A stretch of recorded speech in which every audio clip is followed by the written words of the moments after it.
Hello everyone, क्या हालचाल। Welcome to another video. आज के वीडियो में हम हमारा डिस्कशन कंटिन्यू करेंगे।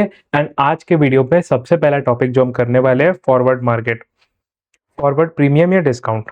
तो सर अपने को तो पता है सर फॉरवर्ड रेट क्या होता है, अपने को पता है फॉरवर्ड रेट क्या होता है, अपने को पता है स्पॉट रेट क्या होता है। ठीक है, अपने को पता है फॉरवर्ड रेट क्या होता है, बेसिक वार्म अप में किया था। अपने को पता है स्पॉट रेट क्या होता है। ठीक है, फॉरवर्ड प्रीमियम या डिस्काउंट क्या बोलता है, अगर आपका फॉरवर्ड रेट आपके स्पॉट रेट से ज्यादा है। और सर ये किस रेट का बात हो रहा है, ये रेट का बात हो रहा है with respect to base currency. ठीक है, तो बोल रहा है अगर आपका फॉरवर्ड आपका स्पॉट से ज्यादा है, उसको अपन बोलते हैं फॉरवर्ड प्रीमियम। उसको अपन बोलते हैं फॉरवर्ड प्रीमियम। और अगर अपना फॉरवर्ड अपना स्पॉट से कम है, अगर फॉरवर्ड अपना स्पॉट से कम है, उसको अपन बोलते हैं फॉरवर्ड डिस्काउंट। समझ में आ रहा है। तो अगर फॉरवर्ड स्पॉट से ज्यादा है वो हो जाता है फॉरवर्ड प्रीमियम, और अगर फॉरवर्ड स्पॉट से कम है वो हो जाता है फॉरवर्ड डिस्काउंट। ये बेसिक कंसेप्ट है। इसके बाद कुछ अपने मॉडिफिकेशन करते हैं। क्या मॉडिफिकेशन करते हैं, अपने स्पॉट को इधर लेके चले आते हैं। तो क्या हो गया, तो ये हो गया forward by spot less than equal to 1, या forward by spot greater than equal to 1। तो पहला केस में अपने डायरेक्ट कंपैरिजन कर रहे थे, तो दूसरा केस में अपन रेशियो बना लिए। तो सर वही लॉजिक हो गया। तो अगर forward by spot is less than equal to 1, तो ये होता है डिस्काउंट। और अगर forward by spot is greater than equal to 1, ये होता है फॉरवर्ड प्रीमियम।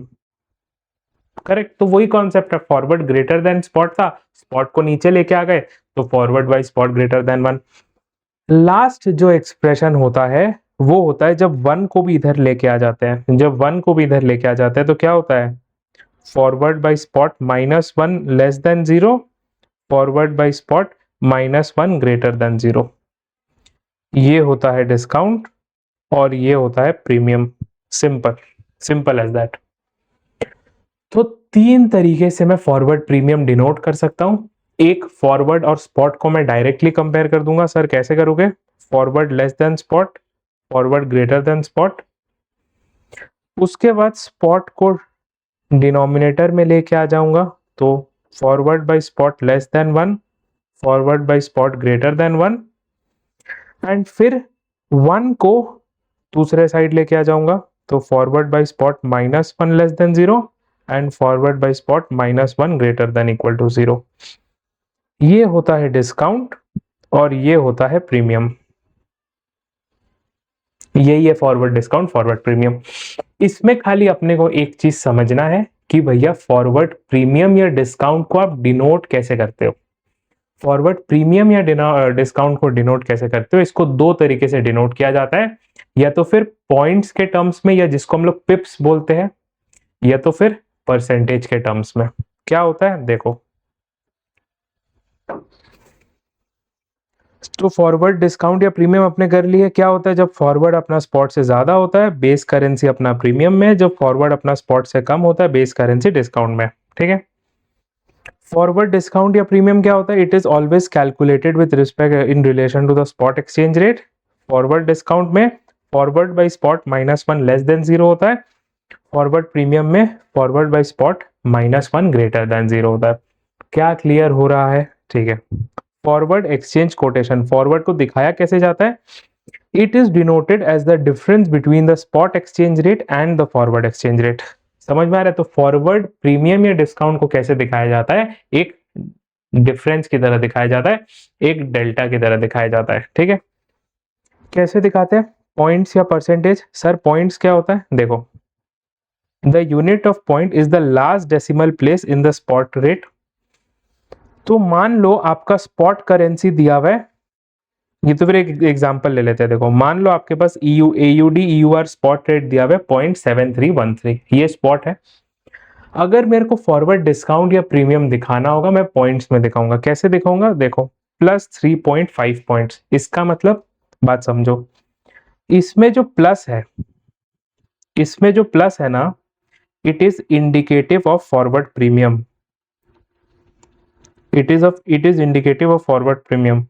अगर डिस्काउंट होता तो माइनस होता। और ये 3.5 दिखा रहा है the magnitude with which the forward is in premium. लेकिन जब भी फॉरवर्ड का प्रीमियम या डिस्काउंट पॉइंट्स में होता है ना, तो उसको जब आप स्पॉट के साथ ऐड करते हो in order to calculate the discount rate, sorry in order to calculate the forward rate, तो हमेशा याद रखना जितना डेसिमल प्लेसेस स्पॉट का है उतना से हम लोग पॉइंट्स को डिवाइड करते हैं। क्या बोला मैंने, फिर से सुनो। फॉरवर्ड प्रीमियम या डिस्काउंट जब हम लोग पॉइंट्स में इंडिकेट करते हैं तो उसमें प्लस का मतलब होता है फॉरवर्ड प्रीमियम, माइनस का मतलब होता है फॉरवर्ड डिस्काउंट। Point number 1। दूसरा पॉइंट, जब हम लोग ये पॉइंट या तो फिर स्पॉट से ऐड करते हैं इन केस ऑफ प्रीमियम या सब्सट्रैक्ट करते हैं in case of discount, we divide this points, we convert these points, we divide these points with 10 to the power number of decimals जो स्पॉट में है। मतलब देखो यहाँ पे स्पॉट का कितना डेसिमल है, 4, तो अपन क्या करेंगे 3.5 को 10 टू द पावर 4 से डिवाइड करेंगे और फिर ऐड करेंगे स्पॉट में। मतलब ये जो 3.5 पॉइंट्स है ना, ये डिवाइड होगा 10 टू द पावर 4, और ये 4 कहां से आया, ये 4 आया आपका स्पॉट का डेसिमल प्लेसेस से, क्योंकि स्पॉट में 4 डेसिमल प्लेस है इसलिए डिवाइड होगा। क्लियर है। नेक्स्ट है परसेंटेज। सर परसेंटेज में बेसिकली अपने को क्या पता चलता है, कितना परसेंट से फॉरवर्ड प्रीमियम या डिस्काउंट में। देखो AUD, अब इसका example AUD EUR spot rate दिया हुआ है 0.7313, 1 ईयर फॉरवर्ड रेट दिया हुआ है -0.062%। माइनस मतलब forward discount, 1 year forward rate क्या होगा। तो बात समझो, क्या मैं ये जो टर्म है इसको ऐसे बोल सकता हूं, फॉरवर्ड बाय स्पॉट, ठीक है, क्या मैं ऐसे बोल सकता हूं forward by spot into 100 is equals to 0.062। क्यों, क्योंकि forward is less than spot, forward is less than spot, और मैंने माइनस हटा दिया, ठीक है, क्योंकि मेरे को पता है डिस्काउंट में। तो सर स्पॉट दिया हुआ है तो forward into 100 is equals to 0.062 into 0.7313। Forward क्या होगा 0.062 इंटू 0.7313 डिवाइडेड बाई 100, तो आपका फॉरवर्ड पॉइंट्स निकलेगा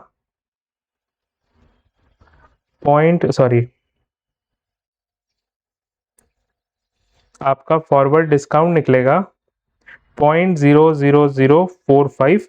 इसको क्या करेंगे, इसको फॉरवर्ड, इसको स्पॉट के साथ माइनस कर देंगे, इसको स्पॉट के साथ माइनस कर देंगे, तो अपने को क्या मिल जाएगा, अपने को फॉरवर्ड एक्सचेंज रेट मिल जाएगा। तो बेसिकली फॉरवर्ड प्रीमियम या डिस्काउंट हम लोग आइदर परसेंटेज में डिनोट कर सकते हैं या पॉइंट्स में डिनोट कर सकते हैं। In either of the situation plus is premium, minus is discount. अगर आप पॉइंट्स में डिनोट कर रहे हो तो जब आप स्पॉट रेट में पॉइंट्स को ऐड या लेस करते हो in order to convert it into forward exchange rate, you need to divide it with 10 to the power number of decimals that the spot has. ठीक है, क्लियर हो रहा है, इतना समझ में आ रहा है, ठीक है। आगे चलते हैं, पहले एक एग्जांपल देख लेते हैं ताकि आपको क्लैरिटी हो। देखो कोड दिया हुआ है AUD CAD, स्पॉट दिया हुआ है आपका 1.0511, 1.0519, 30 डे फॉरवर्ड पॉइंट्स दिया हुआ है +3.9 +4.1 एंड 180 डे फॉरवर्ड दिया हुआ है +46.9 +52.3। आपको क्या करना है, आपको 30 डे फॉरवर्ड निकालना है, 180 डे फॉरवर्ड निकालना है। तो कैसे करेंगे, सिंपल है, स्पॉट को फॉरवर्ड पॉइंट्स ऐड करेंगे, स्पॉट को फॉरवर्ड पॉइंट्स ऐड करेंगे। 180 के लिए स्पॉट को फॉरवर्ड पॉइंट्स ऐड करेंगे, स्पॉट को फॉरवर्ड पॉइंट्स ऐड करेंगे। खाली एक चीज याद रखेंगे, यहाँ पे स्पॉट में 4 डेसिमल है तो इसको भी 10 टू द पावर 4 से डिवाइड करेंगे, इसको भी 10 टू द पावर 4 से डिवाइड करेंगे। देखो आपका AUD CAD बिट क्या है 1.0511 plus 3.9 divided by 10 to the power 4। Similarly ask, तो अपना 30 डे फॉरवर्ड रेट आ गया। 180 डे फॉरवर्ड रेट में देखो अपने क्या कर रहे हैं, 46.9 divided by 10 to the power 4। ठीक है, तो फॉरवर्ड पॉइंट कुछ भी हो मतलब नहीं है, it will be divided by 10 to the power number of decimals of the spot points.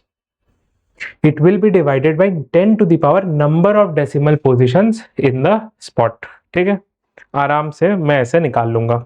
Clear हो रहा है? बेसिक कंसेप्चुअल एक्सप्लेनिंग एग्जांपल था, वो मैंने आपको दिखा दिया। ठीक है, अब नेक्स्ट चलते हैं इंटरेस्ट रेट पैरिटी में। सर इंटरेस्ट रेट पैरिटी क्या होता है? इंटरेस्ट रेट पैरिटी समझने से पहले ना आपको 3 चीज समझना पड़ेगा। ठीक है, समझो। मान लो अपने पास एक टाइमलाइन है, 10 is equals to 0, 10 is equals to 3। ठीक है, इस रिस्पेक्ट में 3 कंसेप्ट आता है। इस रिस्पेक्ट में 3 कंसेप्ट आता है। पहला कंसेप्ट होता है spot rate. Sir spot rate क्या होता है? स्पॉट रेट वो एक्सचेंज रेट है, स्पॉट रेट वो एक्सचेंज रेट है, स्पॉट रेट वो एक्सचेंज रेट है जो ट्रांजैक्शन का इमीडिएट डिलीवरी या इमीडिएट एग्जीक्यूशन करना हो तो यूज होगा। Exchange rate for immediate delivery या एग्जीक्यूशन। बताओ इतना चीज समझ में आ रहा है? Exchange rate for immediate delivery या इमीडिएट एग्जीक्यूशन, ये होता है स्पॉट रेट। ठीक है, दूसरा कंसेप्ट होता है फॉरवर्ड रेट। ये क्या होता है? ये होता है ये होता है agreed exchange rate, agreed exchange rate for future delivery या एग्जीक्यूशन, फ्यूचर डिलीवरी या एग्जीक्यूशन। मान लेते हैं for t is equals to 3। तो बेसिकली फॉरवर्ड रेट क्या बोलेगा कि भाई आज के दिन मतलब t0 पे, आज के दिन t0 पे अपने एक रेट अग्री कर लेते हैं, अग्रीड एक्सचेंज रेट है, एक रेट अग्री कर लेते हैं जिसमें अपन ट्रांजैक्शन करेंगे एट द पॉइंट t3। तो अगर t0 पे आपको इमीडिएट ट्रांजैक्शन करना है तो वो क्या होता है? Spot rate. ठीक है, आप t0 पे एक अग्रीमेंट कर लिए कि भैया t3 पे मैं ट्रांजैक्शन करूंगा, क्या भाव में करूंगा? वो होता है फॉरवर्ड रेट। ये अपने को पता है, अपने करके आए हैं। एक थर्ड और रेट होता है, पता है क्या होता है? वो होता है expected future spot rate, expected future spot rate. ये पता है क्या होता है? ये बहुत इंटरेस्टिंग चीज है। ये क्या होता है? Exchange rate that would be applicable, that would be applicable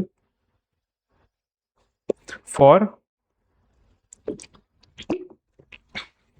immediate delivery, for immediate delivery या execution at point t is equals to 3 but estimated at t is equals to 0। इसका लैंग्वेज समझो। Spot rate मतलब आज अगर मेरे को transaction खत्म करना है, डिलीवरी लेना है या एग्जीक्यूशन करना है, मैं क्या भाव पे करूंगा? फॉरवर्ड रेट मतलब अगर मुझे t3 पे ट्रांजैक्शन करना है लेकिन मुझे श्योरिटी चाहिए कि मैं क्या भाव पे करूंगा, तो मैं t0 पे अग्रीमेंट करके बैठ जाऊंगा। मैं t0 पे अग्रीमेंट करके बैठ जाऊंगा कि मेरे को t3 पे क्या भाव पे ट्रांजैक्शन में करूंगा। ठीक है, लेकिन अब आप एक बात समझो, आप समय में आगे गए, आप समय में आगे गए और आप t3 में पहुंचे, आप समय में आगे गए, आप t3 में पहुंचे, तो t3 में भी एक स्पॉट रेट तो चल रहा होगा ना? बात समझो, यहाँ पे एक स्पॉट रेट चल रहा है, यहाँ पे एक फॉरवर्ड रेट चल रहा है।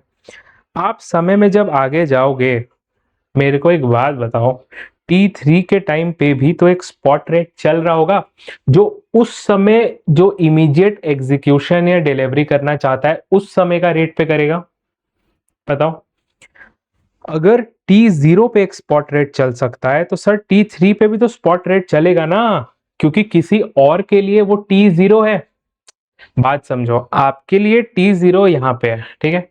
कोई बंदा जो आपसे 3 साल छोटा होगा, कोई बंदा जो आपसे 3 साल लेट होगा, उसके लिए T3 ही T0 है, समझ रहे हो। तो उस समय भी कोई स्पॉट रेट चल तो रहा होगा ना मार्केट में, कि भाई इमीडिएट डिलीवरी या एग्जीक्यूशन के लिए ये रेट है, कि भाई इमीडिएट डिलीवरी या एग्जीक्यूशन के लिए ये रेट है। समझ में आ रहा है। हम लोग क्या करते हैं, हम लोग आज के दिन बैठ के, आज के दिन मतलब T0 पे बैठ के एक अंदाजा लगा रहे हैं कि T3 में स्पॉट रेट क्या होगा। सर क्या हम लोग कोई अग्रीमेंट कर रहे हैं? The answer is no. क्या हम लोग ये रेट कहीं यूज कर सकते हैं? The answer is no. हम लोग खाली बैठ के एक अंदाजा लगा रहे हैं, हम लोग बैठ के एक अंदाजा लगा रहे हैं कि भैया T3 पे क्या स्पॉट रेट होगा। उसको बोलते हैं एक्सपेक्टेड फ्यूचर स्पॉट रेट, उसको बोलते हैं एक्सपेक्टेड फ्यूचर स्पॉट रेट, कि फ्यूचर में स्पॉट रेट क्या होगा, फ्यूचर में स्पॉट रेट क्या होगा, ठीक है। इंटरेस्ट रेट पैरिटी थ्योरी जो है, देखो ये जो थ्योरी है जो अपन पढ़ने वाले हैं, इंटरेस्ट रेट पैरिटी, इसमें दो इंटरेस्ट रेट पैरिटी होता है, एक होता है कवर्ड इंटरेस्ट रेट पैरिटी, एक होता है uncovered interest rate parity. Covered interest rate parity spot से फॉरवर्ड तक का सफर बताता है, and uncovered interest rate parity spot से एक्सपेक्टेड फ्यूचर स्पॉट रेट का सफर बताता है। इसीलिए ये कॉन्सेप्ट समझना जरूरी था। तो स्पॉट से फॉरवर्ड में आएंगे, कौन बताएगा? Covered interest rate parity. Spot से एक्सपेक्टेड फ्यूचर स्पॉट में जाएंगे, कौन बताएगा? Uncovered interest rate parity. Clear हो रहा है? स्टार्ट करते हैं कवर्ड इंटरेस्ट रेट पैरिटी से, ठीक है। आप एक बात समझो, अभी तक अपन जब भी फॉरवर्ड की बात कर रहे थे या स्पॉट की बात कर रहे थे, हम लोग क्या कर रहे थे? We were considering the rate to be given. जैसे मैंने ये एग्जांपल भी लिया कि भैया आपका स्पॉट दिया हुआ है 1.0511 और आपने कैलकुलेट करके निकाला आपका फॉरवर्ड है 1.05149, ये वाला। लेकिन क्वेश्चन है कि ये फॉरवर्ड का लॉजिक क्या है, ये फॉरवर्ड रेट का लॉजिक क्या है। क्या मैं और आप एक साथ बढ़िया पान के दुकान में पान खा रहे हैं और डिसाइड कर लिया क्या कि भैया फॉरवर्ड रेट ये होगा? बताओ, क्या मैं बैंक के साथ सेटिंग करके ये रेट बना रहा हूं क्या, कि भैया मेरा मन है फॉरवर्ड का, फॉरवर्ड ये रेट रहेगा? क्या ऐसे होता है क्या forward rate determine? The answer is no. Forward rate determine करने का जो अंडरलाइंग लॉजिक या थ्योरी है, वो थ्योरी है covered interest rate parity. Covered interest rate parity बोलता है भैया forward rate is nothing, forward rate is nothing, it is simply spot rate multiplied by the inflation differential between the two currencies that you are considering for the forward rate। मतलब basically covered interest rate parity आपको एक formula देता है, covered interest rate parity आपको एक formula देता है ताकि आप फॉरवर्ड रेट कंप्यूट कर पाओ। और वो फॉर्मूला क्या है? कवर्ड इंटरेस्ट रेट पैरिटी बोलता है forward will be equal to spot into 1 plus interest for price currency into days by 360, basically for the period divided by 1 plus interest rate of the base currency into days by 360। Basically covered interest rate parity का काम है ये forward rate determination में help करना कि भैया forward rate होगा क्या, ठीक है। सर अब आप लोग बोलोगे याद कैसे रखे प्राइस बाई बेस, तो खाली ये फंडा से याद रखना, बेस मतलब होता है फाउंडेशन, बेस मतलब होता है नीचे, तो interest rate for the base currency नीचे आएगा। बेस मतलब होता है फाउंडेशन, बेस मतलब होता है फाउंडेशन, तो बेसिकली बेस आपका नीचे आएगा, ऊपर आपका प्राइस आएगा। सिंस बेस फाउंडेशन होता है तो बेस फाउंडेशन में जाएगा, सिंपल ऐसे याद रख लेना। बेस मतलब नीचे, बेस मतलब नीचे, बेस मतलब नीचे, तो नीचे वाला डिनोमिनेटर में आएगा। जो जो फॉर्मूला ये कवर्ड इंटरेस्ट रेट पैरिटी दे रहा है, जिससे ये फॉरवर्ड रेट कंप्यूट हो रहा है, उसको कवर्ड इंटरेस्ट रेट पैरिटी बोलता है। No arbitrage, no arbitrage theoretical forward rate, no arbitrage theoretical forward rate. इसका मतलब कवर्ड इंटरेस्ट रेट पैरिटी ये बोलना चाहता है कि अगर आपका फॉरवर्ड रेट ऐसे डिटरमाइन हो रहा है, अगर आपका फॉरवर्ड रेट ये लॉजिक से डिटरमाइन हो रहा है, तो आपका करेंसी में, करेंसी कौन सा, प्राइस एंड बेस में आर्बिट्राज नहीं होगा। अगर आपका एक्चुअल में फॉरवर्ड रेट ये रूल फॉलो नहीं कर रहा है, then there will be arbitrage. समझ में आ रहा है? तो कवर्ड इंटरेस्ट रेट पैरिटी क्या करता है? कवर्ड इंटरेस्ट रेट पैरिटी अपने को एक no arbitrage theoretical forward rate देता है। कैसे कैलकुलेट होता है? It is spot into different interest differential. Interest differential कैसे हुआ? 1 plus interest rate of the price currency divided by 1 plus interest rate of the base currency. वो जो days का फंडा है वो तो ठीक है रहेगा। क्लियर हो रहा है? सर अब ये आर्बिट्राज क्या होता है, थोड़ा ये समझाइए। बिल्कुल समझाएंगे, बात समझो। मान लो इंडिया है, इंडिया में रेट चल रहा है 8% इंटरेस्ट रेट। यूएस है, यूएस में इंटरेस्ट रेट चल रहा है 4%। मान लो स्पॉट है 80 रुपए का INR प्लस यू पर यूएसडी, ठीक है। और आप एक ईयर फॉरवर्ड कंसीडर कर रहे हो, आप 1 ईयर फॉरवर्ड कंसीडर कर रहे हो, तो कवर्ड इंटरेस्ट रेट पैरिटी पता है क्या बोलेगा? कवर्ड इंटरेस्ट रेट पैरिटी बोलेगा आपका 1 ईयर फॉरवर्ड होना चाहिए 80 इंटू 1.08 बाई 1.04। क्या आता है? मैं निकालता हूं, आप भी निकालो।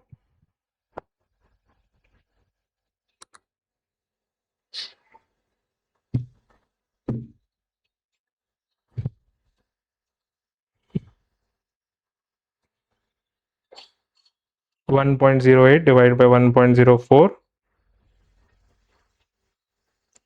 इंटू 80, ये होता है 83.07।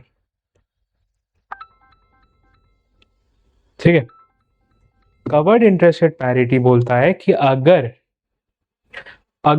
एक्चुअल में फॉरवर्ड रेट कुछ भी हुआ, अगर एक्चुअल में फॉरवर्ड रेट कुछ भी हुआ अदर देन 83.07, तो मार्केट में लोग आर्बिट्राज करेंगे। सिंपल। सर आर्बिट्राज कैसे करेंगे, क्या होता है?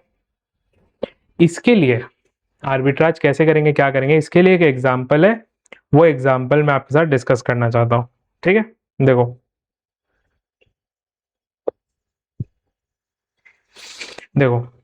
इंटरेस्ट रेट इंडिया का 10%, इंटरेस्ट रेट यूएस का 4%, स्पॉट रेट है 80, ठीक है। 1 ईयर फॉरवर्ड दिया हुआ है 90 का, तो ये क्या है? ये है एक्चुअल फॉरवर्ड रेट, ये क्या है? ये है एक्चुअल रेट, ठीक है। हम लोग को क्या डिस्कस करना है? Arbitrage opportunity. तो आर्बिट्राज अपॉर्चुनिटी के लिए सबसे पहला स्टेप क्या है कि no arbitrage theoretical forward rate निकाला जाए। वो क्या है? वो है 84.6। देखो 80 इंटू 1 प्लस 10% बाई 1 प्लस 4%। अपने को क्या मिला? जो थियोरेटिकल फॉरवर्ड प्राइस है वो एक्चुअल प्राइस से कम है, theoretical forward price actual price से कम है। अब मैंने आपको आर्बिट्राज में क्या सिखाया है? बाप रे बाप, एक मिनट। हाँ,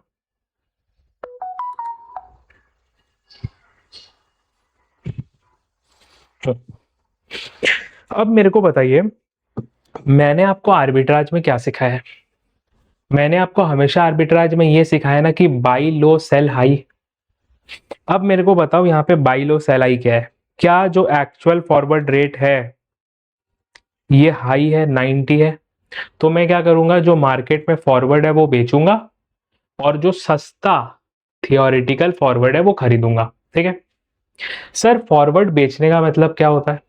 अब आपको मेरा बात याद आएगा जो मैं आपको हमेशा बोलता हूँ, हमेशा we have to think from the lens of base currency. Forward बेचना मतलब बेस करेंसी को बेचने का अग्रीमेंट करना।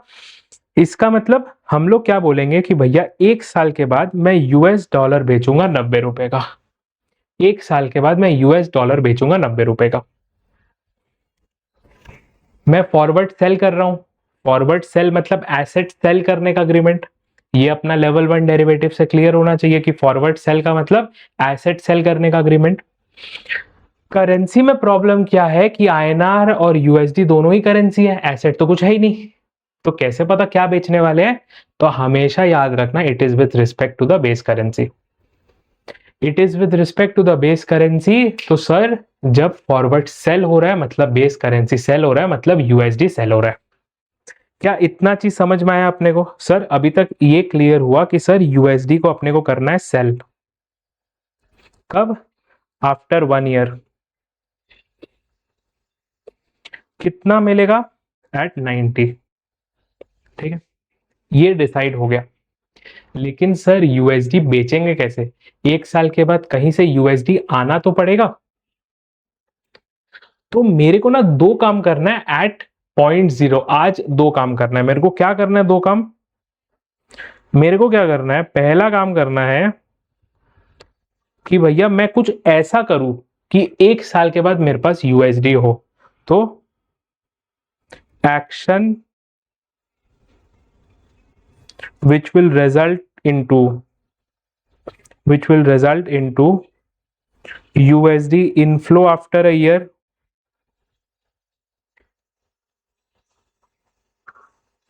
so that it can be sold.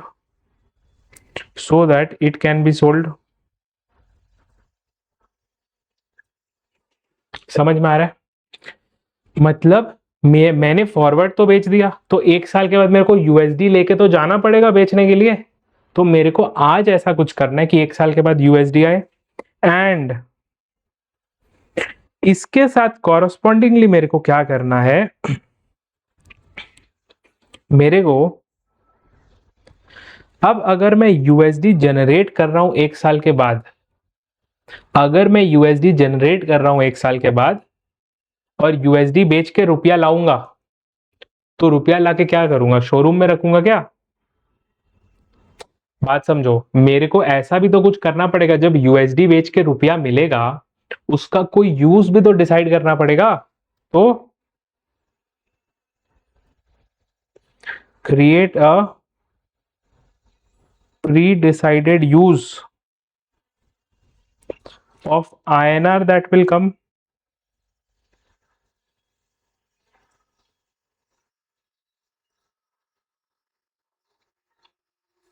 by selling USD। बात समझो, इससे ज्यादा लॉजिकल एक्सप्लेनेशन आर्बिट्राज का है ही नहीं। ठीक है, तो बात सुनो मेरा भटको मत। मैं क्या बोल रहा हूं? मेरे को ये पता चल गया कि मेरा theoretical forward rate actual forward rate से कम है। ठीक है, तो I need to sell high. तो मैंने क्या किया? मैंने फॉरवर्ड बेच दिया। लेकिन फॉरवर्ड बेचा इसका मतलब क्या है कि 1 साल के बाद मेरे को वो डॉलर लेके जाने पड़ेंगे, उसके बदले 90 रुपया मिलेगा।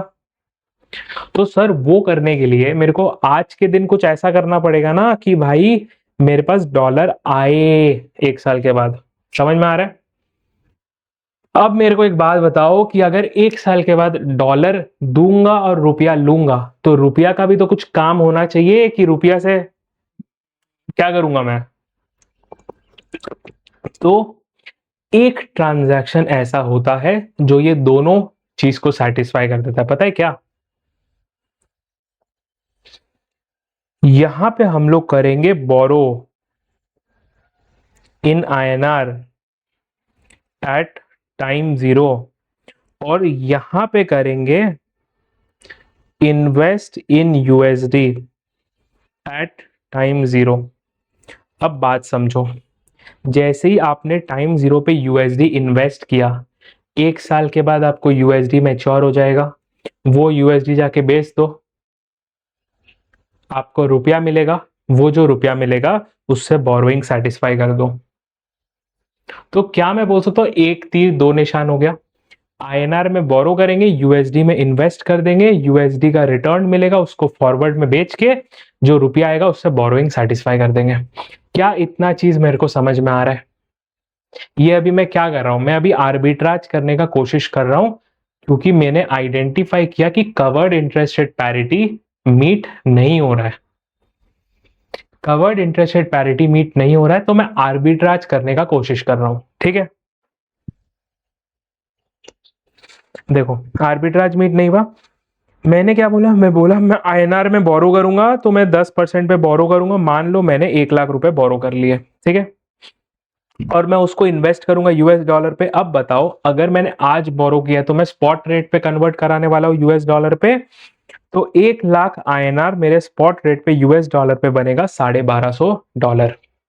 तो मैंने लाख रुपए उठाए 8% के ब्याज पे, मैंने $1250 इन्वेस्ट किए 4% के रिटर्न पे। 1 साल के बाद क्या होगा, मेरे को जो यूएसडी का रिटर्न है वो वापस आएगा, तो 1250 इंटू 4% आ गया $1300।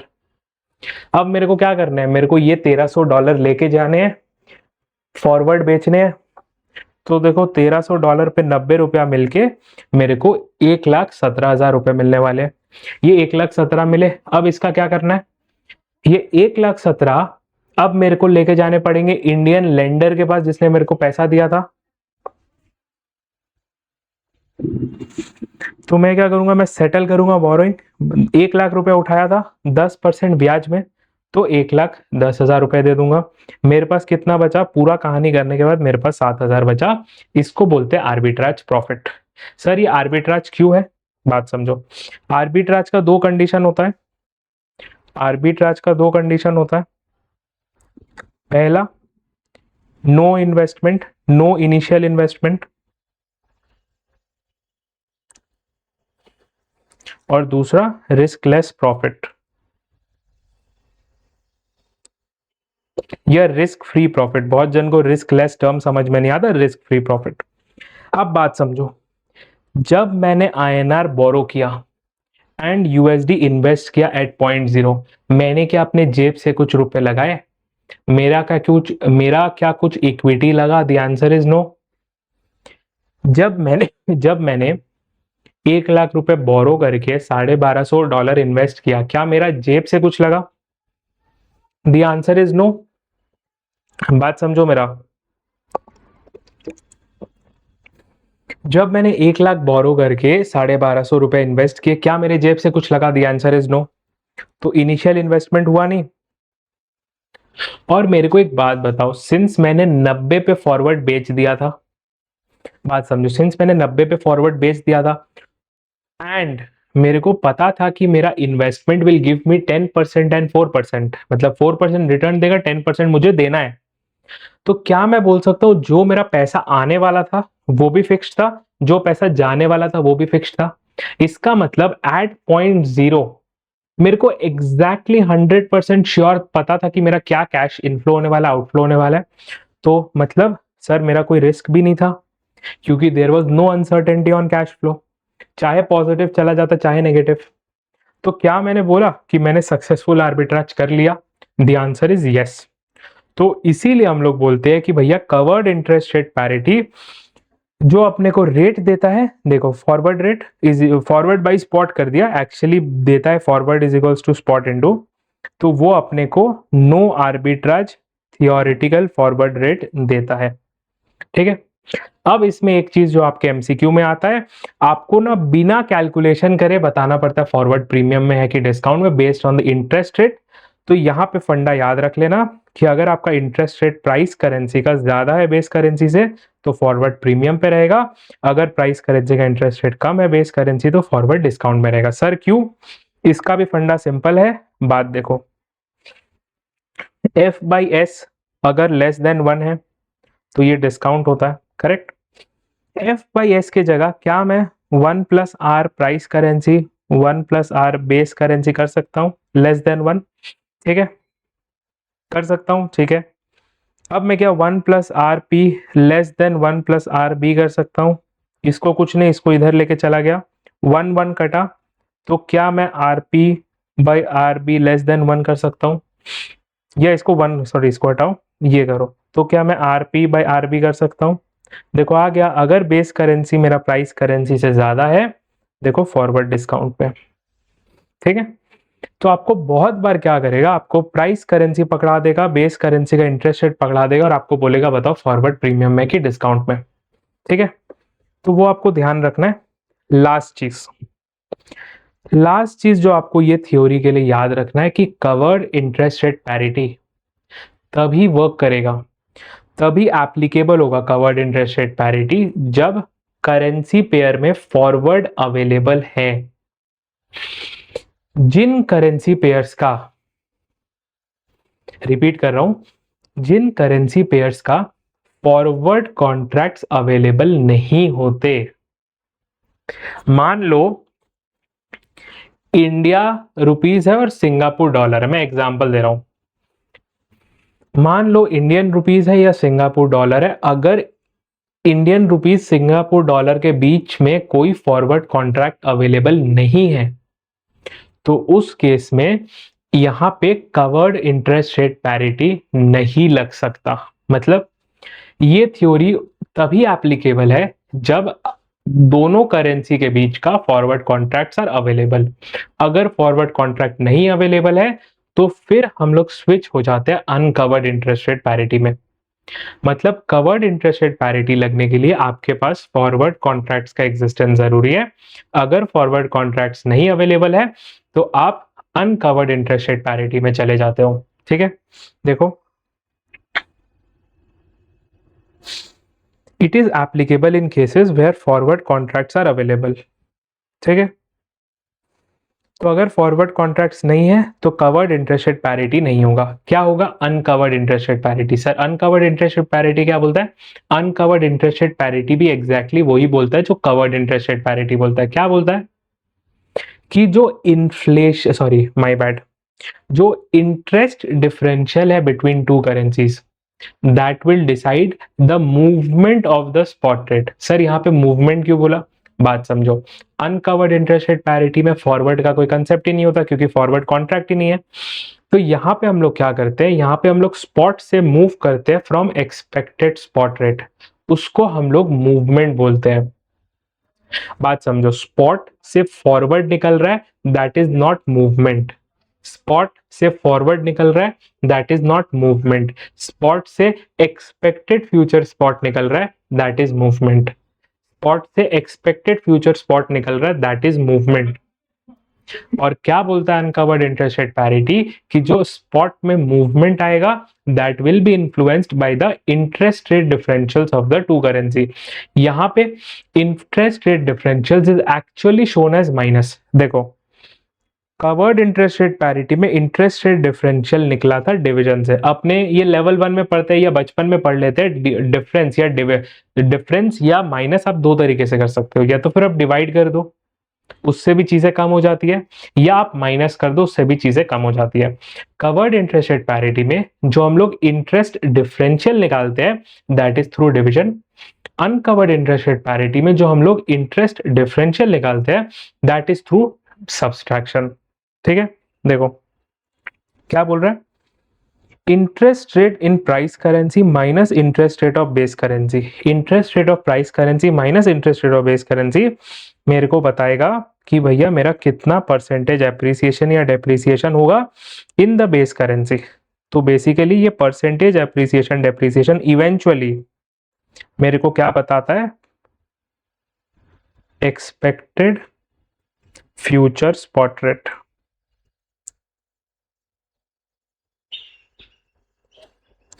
क्यों? बेसिकली अगर मैं ये एप्रिसिएशन और ये डेप्रिसिएशन को स्पॉट में लगा दूं तो मेरे को एक्सपेक्टेड फ्यूचर स्पॉट रेट ही मिलेगा। बताओ क्लियर हो रहा है? क्लियर हो रहा है? देखो,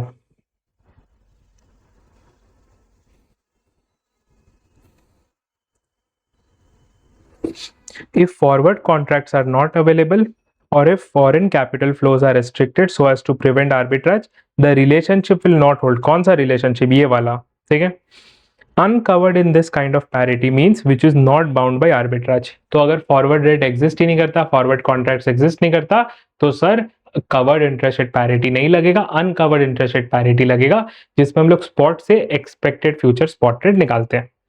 ठीक है, देखो, it helps in deriving no arbitrage forward rate, कौन सा, आपका covered interest rate parity, and uncovered rate interest parity helps in estimating expected future spot rate. Clear हो रहा है? अब बात समझो, अब एक बहुत इंटरेस्टिंग चीज आया, देखो, भले ही तुम कवर्ड इंटरेस्ट रेट पैरिटी में जा रहे हो या अनकवर्ड इंटरेस्ट रेट पैरिटी, क्या मैं बोल सकता हूं both forward rate and expected spot rate are something which relates to the same point of time in future? बात समझो, T0 है, T3 है, ठीक है, चाहे तुम फॉरवर्ड रेट निकाल लो या तुम spot rate, expected spot rate of future निकाल लो, क्या मैं बोल सकता हूं ये दोनों ही रेट T3 को रिलेट करता है? तो अगर आपका फॉरवर्ड रेट आपका एक्सपेक्टेड स्पॉट रेट के बराबर है इफ, तो हम लोग क्या बोलेंगे, हम लोग वहां पे एक बहुत इंपॉर्टेंट टर्म बोलते हैं जो लोगों को कंफ्यूजन होता है, हम लोग बोलेंगे forward rate is an unbiased predictor of future spot rate.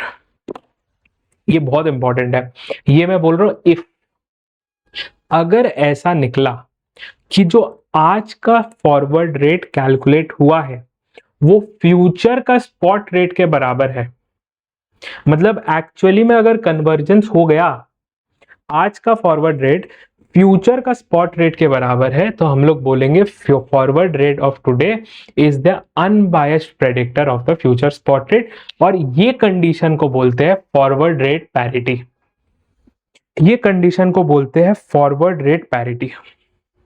तो क्लियर हो रहा है, इंटरेस्ट रेट पैरिटी में uncovered interest rate parity, covered interest rate parity, और अगर दोनों का एंड आउटपुट सेम निकला तो हो जाता है फॉरवर्ड रेट पैरिटी।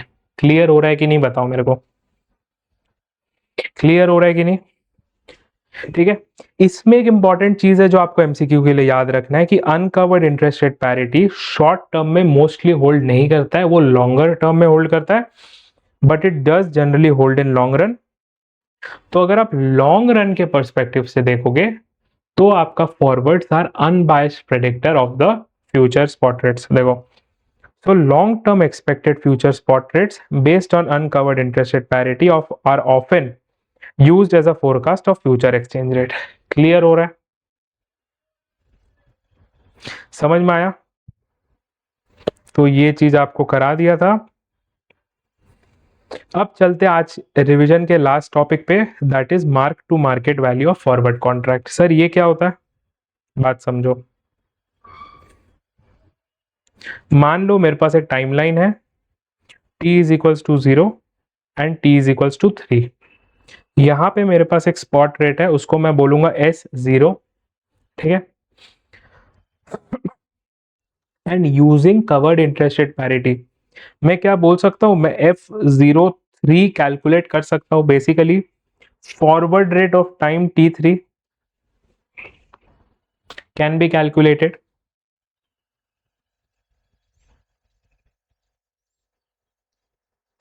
यस और नो, मेरे को बताइए, मेरे को बताइए क्या मैं कैलकुलेट कर सकता हूं? मेरे पास फॉर्मूला भी है, कैसे होगा, ये होगा S0 into 1 plus RP 1 plus RB, ठीक है। अब मेरे को एक बात बताओ, ये जो 0 से 3 का पीरियड है और ये F03 कैसे निकलता है, नो आर्बिट्राज कंडीशन में निकलता है, प्लस कोई भी पार्टी को कोई बेनिफिट नहीं होता। फॉरवर्ड का बेसिक कंडीशन यही होता है कि value at initiation is 0, level 1 में पढ़ते हैं, फॉरवर्ड का बेसिक कंडीशन यही होता है, फॉरवर्ड का बेसिक कंडीशन यही होता है कि value to both party 0, value to both party 0, yes और नो, दोनों पार्टी का वैल्यू 0 है, बहुत बढ़िया। अब मेरे को बताओ during the period, during the period, अब मेरे को खाली एक बात बताओ, ड्यूरिंग द पीरियड क्या स्पॉट ऊपर नीचे नहीं हो सकता? क्या स्पॉट ऊपर नीचे नहीं हो सकता? एकदम हो सकता है। गिवन स्पॉट ऊपर नीचे हो रहा है, गिवन स्पॉट ऊपर नीचे हो रहा है, क्या मैं बोल सकता हूं based on this spot forward ऊपर नीचे होगा? सिंस स्पॉट ऊपर नीचे हो रहा है तो क्या मैं बोल सकता हूं फॉरवर्ड भी ऊपर नीचे होगा? The answer is yes. जैसे फॉरवर्ड ऊपर नीचे होगा, बेसिक डेरिवेटिव है, जैसे फॉरवर्ड ऊपर नीचे होगा बेसिक डेरिवेटिव है, ये जो फॉरवर्ड है जिसका इनिशियल वैल्यू 0 था, ये किसी के लिए पॉजिटिव हो जाएगा और ये किसी के लिए नेगेटिव हो जाएगा। यस और नो? बताओ। ये किसी के लिए पॉजिटिव हो जाएगा, किसी के लिए नेगेटिव हो जाएगा? बताओ, गलत बोल रहा हूं क्या मैं?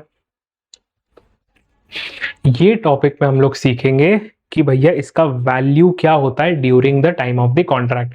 लेकिन इसमें एक बहुत बड़ा डिफरेंस है with respect to any other forward calculation. Sir क्या? बात समझो। अगर मैंने मान लो यहां पे एक फॉरवर्ड बाई का कॉन्ट्रैक्ट ले लिया ना, फॉरवर्ड बाई का कॉन्ट्रैक्ट ले लिया कि भैया मैं ये खरीदूंगा, मैं आपसे बेस खरीदूंगा, तो मेरे को एक बात बताओ, फॉरवर्ड बाई का कॉन्ट्रैक्ट आस्क रेट पे हुआ होगा? फॉरवर्ड बाई का कॉन्ट्रैक्ट आस्क रेट पे हुआ होगा।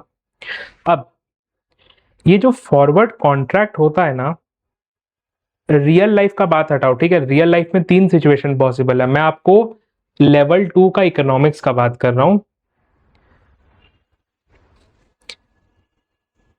यहां पे ये अजम्पशन है, यहां पे ये अजम्पशन है कि भैया आप अगर फॉरवर्ड बाई का कॉन्ट्रैक्ट कर चुके हो 3 साल के लिए, तो आप उसको 3 साल से पहले खत्म नहीं कर सकते। तो अगर आपने 3 साल का फॉरवर्ड बाई का कॉन्ट्रैक्ट एंटर किया है, तो वो 3 साल के बाद जाके ही नेट सेटल होगा या जो भी होगा, आप उसके पहले खत्म नहीं कर सकते। ठीक है? तो सर वैल्यू किस लॉजिक पे निकालेंगे? वैल्यू तो हम लोग यही लॉजिक पे निकालते थे ना कि ड्यूरिंग द पीरियड अगर कॉन्ट्रैक्ट खत्म कर दिया जाए तो क्या कीमत मिलेगा, यही बात पे करते थे। तो इसका यहाँ पे एक तोड़ है। क्या तोड़ है? अगर मैंने फॉरवर्ड बाई का कॉन्ट्रैक्ट किया है और मेरे को वैल्यू निकालना है ना, तो मैं इसका वैल्यू निकालता हूं with respect to a corresponding forward sale. इसका मतलब बात समझो, ये मेरे पास कॉन्ट्रैक्ट है T0 T3, ठीक है? मैंने क्या किया, मैंने फॉरवर्ड बाई का कॉन्ट्रैक्ट ले लिया, ठीक है? अब मान लो 1.5 साल के बाद मेरे को ना इसका वैल्यू निकालना है, लेकिन मेरे को तो पता है कि भैया एक बार बाई का कॉन्ट्रैक्ट लिया तो बाई का कॉन्ट्रैक्ट तो एंड ऑफ द पीरियड पे क्लोज होगा, एंड ऑफ द पीरियड पे क्लोज होगा। तो मैं क्या करूंगा, मैं यहां पे 1.5 साल के टाइम पे मैं एक फॉरवर्ड सेल का कॉन्ट्रैक्ट देखूंगा, मैं 1.5 इयर्स का फॉरवर्ड सेल का कॉन्ट्रैक्ट देखूंगा of equal magnitude equal size. अब बात समझो, बहुत इंपॉर्टेंट बात बोलने जा रहा हूं। ये कॉन्ट्रैक्ट फॉरवर्ड बाई का कॉन्ट्रैक्ट T=3 में क्लोज होने वाला है, उसके पहले तो नहीं कर सकते। तो इसका लॉजिक क्या है, इसको अगर मेरे को खत्म करना है, अगर मेरे को 1.5 साल में इसको खत्म करना है, तो मैं क्या करूंगा, मैं एक कॉरस्पॉन्डिंग फॉरवर्ड सेल का कॉन्ट्रैक्ट ले लूंगा 1.5 साल में फॉर अनदर 1.5 ईयर्स। इसमें क्या होगा, at this point, at 1.5 years मेरे पास एक फॉरवर्ड बाई का कॉन्ट्रैक्ट हो गया और एक फॉरवर्ड सेल का कॉन्ट्रैक्ट हो गया। यस और नो? फॉरवर्ड बाई का ओरिजिनल पीरियड क्या था 3 और इसका रिमेनिंग पीरियड क्या है 1.5, एंड फॉरवर्ड सेल का ओरिजिनल पीरियड क्या है 1.5, रिमेनिंग पीरियड क्या है 1.5। तो जब 1.5 साल के बाद फॉरवर्ड बाई कॉन्ट्रैक्ट खत्म होगा, फॉरवर्ड सेल कॉन्ट्रैक्ट खत्म होगा, ये एक दूसरे को कैंसल करके बन जाएगा 0, ये एक दूसरे को कैंसल करके बन जाएगा 0। तो logically at 1.5 years, at 1.5 years मैंने अपना एक्सपोजर 0 कर दिया। क्यों? क्योंकि मेरे को पता है कि एक बार मैंने फॉरवर्ड सेल का कॉन्ट्रैक्ट ले लिया of equal amount equal magnitude equal time period, ठीक है? उसके बाद फॉरवर्ड का वैल्यू चाहे बढ़े चाहे फॉरवर्ड का वैल्यू गिरे, क्या मेरे को कुछ भी जेब से लगाना पड़ेगा? The answer is no. क्या मेरे को कुछ भी जेब से लगाना पड़ेगा? The answer is no. क्यों? क्योंकि any benefit in forward buy will be countered by a loss in forward sell and any loss in forward buy will be countered by a profit in forward sell। तो 1.5 साल के बाद अगर मैंने forward by के लिए forward cell का exposure ले लिया, आई एम डन। मेरा कॉन्ट्रैक्ट लॉजिकली खत्म हो गया क्योंकि मेरे पास कोई एक्सपोजर ही नहीं है।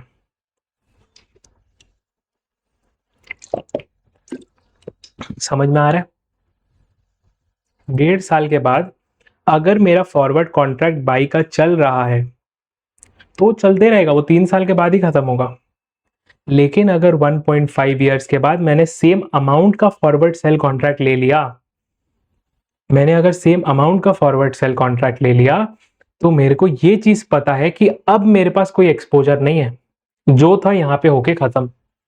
इसीलिए अगर आपको ये लॉजिक समझ में आया तो इसीलिए हम लोग क्या करते हैं, जब अपन mark to market value of forward contract करते हैं करेंसीज के केस में, ठीक है, तो अगर आपने फॉरवर्ड बाई किया है ना, तो इसका वैल्यूएशन करेंगे हम लोग विथ फॉरवर्ड सेल रेट, और अगर आपने फॉरवर्ड सेल किया है तो इसका कंपैरिजन करते हैं हम लोग फॉरवर्ड बाई रेट से। क्या लॉजिक है? क्योंकि कॉन्ट्रैक्ट जीरो करना होता है हमें, बाई सेल करके कॉन्ट्रैक्ट जीरो करना होता है। अब सर इसका और पॉसिबिलिटी क्या है? पॉसिबिलिटीज का ये भी है कि आप यहाँ पे कॉन्ट्रैक्ट कैंसिल कर दो, लेकिन वो पॉसिबिलिटी यहाँ पे डिस्कस नहीं हुआ है। हमारे केस में हम लोग क्या सोच रहे हैं कि भैया फॉर कॉन्ट्रैक्ट कैंसिल नहीं हो सकता, 3 साल का कॉन्ट्रैक्ट है तो 3 साल चलेगा। आपको अगर अपना एक्सपोजर 1.5 साल में खत्म करना है तो आप ऑपोजिट पोजीशन लेके अपना एक्सपोजर खत्म कर लो। समझ में आ रहा है? क्लियर हो रहा है? और बात याद रखना, ये रिवीजन है तो मैं अपने आप को कंट्रोल करके पढ़ा रहा हूं, ठीक है। देखो, तो सर वैल्यू कैसे निकालेंगे? चलो वैल्यू का भी डिस्कशन कर लेते हैं, बात समझो। अब इसका valuation is like any other valuation, इसका valuation is like any other valuation, कोई भी फॉरवर्ड कॉन्ट्रैक्ट का वैल्यूएशन की तरह होता है। बात समझो, टी है 0, टी है 3, आपने निकाला F03, 1.5 साल के बाद आपको कॉन्ट्रैक्ट सल्टाना है, तो आप क्या देखोगे? आप देखोगे F 1.5 उस समय फॉरवर्ड, और ये है बाई, ये है बाई, तो ये आप निकालोगे सेल कॉन्ट्रैक्ट, ये निकालोगे सेल। हम लोग इसको F बोल देते हैं और इसको FT बोल देते हैं, ठीक है। तो वैल्यू कैसे निकलेगा? हम लोग देखेंगे how much FT is bigger और स्मॉलर देन F, तो FT माइनस F, इससे वैल्यू आ गया सर, इससे वैल्यू आ गया। लेकिन सर FT या F दोनों ही रेट क्या T इज इक्वल्स टू 3 को रिलेट करता है? ये रेट भले ही आप 0 टाइम पे निकाल रहे हो या 1.5 ईयर्स पे निकाल रहे हो, ये रेट परटेन किस पीरियड को करता है? बात समझो, ये रेट परटेन किस पीरियड को करता है? सर ये रेट परटेन करता है 3 साल के बाद का। तो मेरे को क्या करना पड़ेगा? मेरे को डिस्काउंटिंग फैक्टर अप्लाई करना पड़ेगा। सर डिस्काउंटिंग फैक्टर क्या होगा? This will be 1 plus interest rate of the price currency. Sir क्यों? बात समझो, यहाँ पे वैल्यू निकल रहा है बेस करेंसी के रिस्पेक्ट में, यहाँ पे वैल्यू निकल रहा है बेस करेंसी के रिस्पेक्ट में with respect to price currency. तो यहाँ पे वैल्यू निकल रहा है बेस करेंसी का। क्यों? क्योंकि फॉरवर्ड सेल और बाई तो बेस करेंसी में होता है, फॉरवर्ड सेल या फॉरवर्ड बाई तो बेस करेंसी में होता है, तो वैल्यू निकल रहा है बेस करेंसी का with respect to price currency, इसलिए प्राइस करेंसी करेंगे। अगेन इसको हम लोग एनुअल के बेसिस में कंसीडर करेंगे, तो डेज बाई 360, ठीक है, इससे वैल्यू निकल गया। लेकिन इसमें लास्ट चीज है, मेरे को एक बात बताओ, तुम क्या फॉरवर्ड कॉन्ट्रैक्ट एक यूनिट ऑफ बेस करेंसी या 2 यूनिट ऑफ बेस करेंसी में करते हो क्या? नहीं, बल्क में करते हैं। तो इसको मल्टीप्लाई कर देते हैं हम लोग कॉन्ट्रैक्ट साइज के साथ कि भैया कितना अमाउंट का तुमने कॉन्ट्रैक्ट लिया था, ठीक है। कॉन्ट्रैक्ट साइज, इससे निकल जाता है वैल्यू। ठीक है,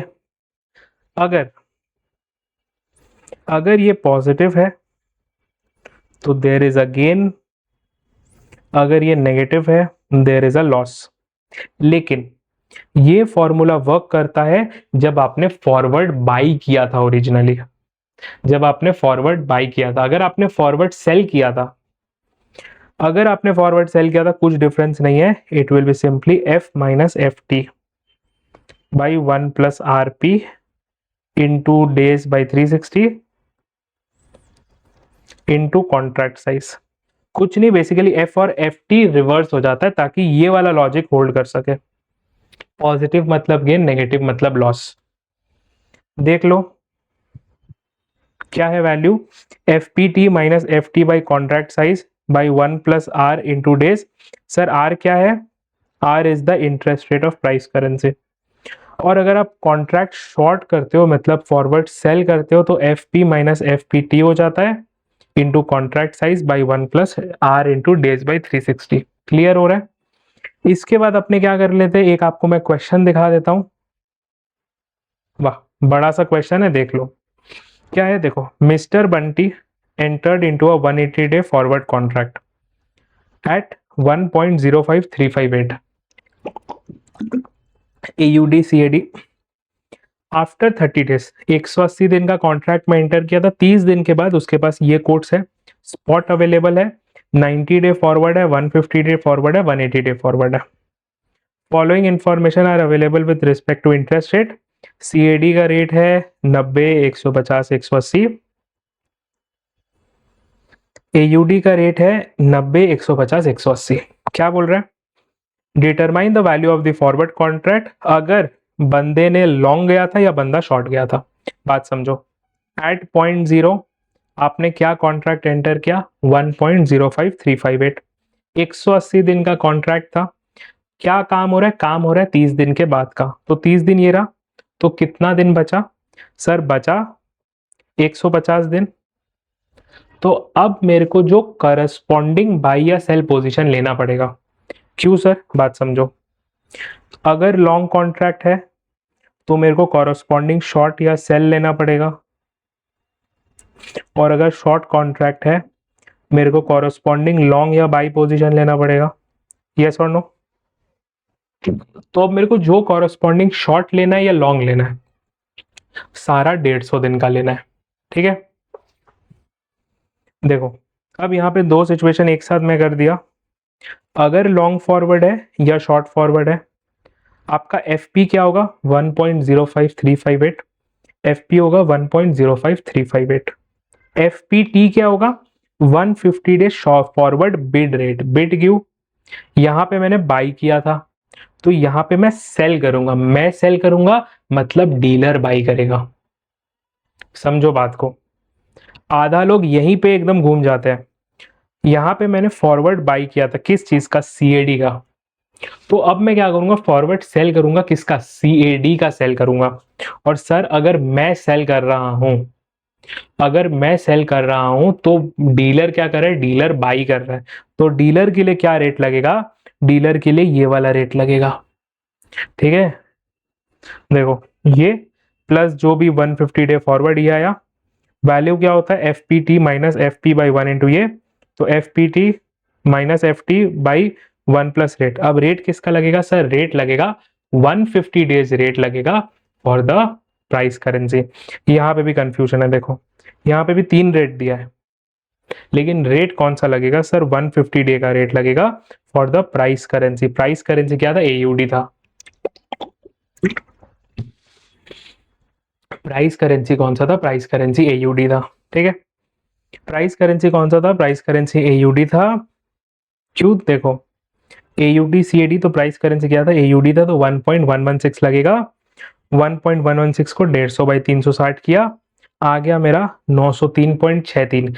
अब नेक्स्ट क्वेश्चन है, भैया ये 903.63 है क्या, दिस इज AUD, ये क्या है। So basically the gain is 903.63 AUD for a contract size of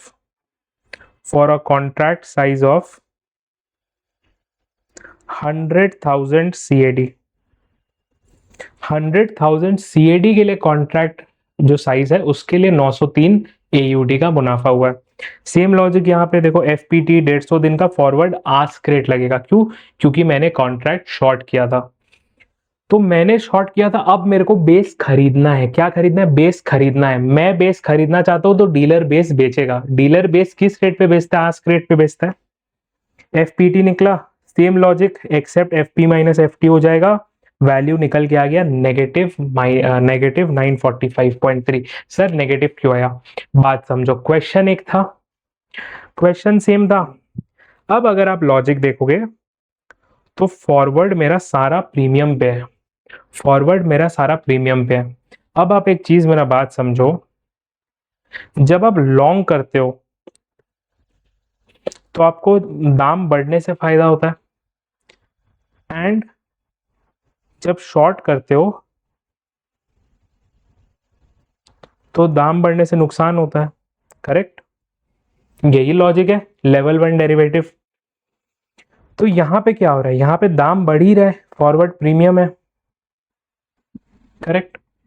तो सिंस मेरा दाम बढ़ रहा है, इसीलिए जब मैंने लॉन्ग कॉन्ट्रैक्ट किया तो मेरे को मुनाफा हुआ, और जब मैंने शॉर्ट कॉन्ट्रैक्ट किया तो मेरे को नुकसान हो गया। समझ में आया? तो अपना फंडा क्लियर हो रहा है कैसे चलता है मार्क टू मार्केट। तो इसके साथ अपना आज 3 टॉपिक खत्म होता है।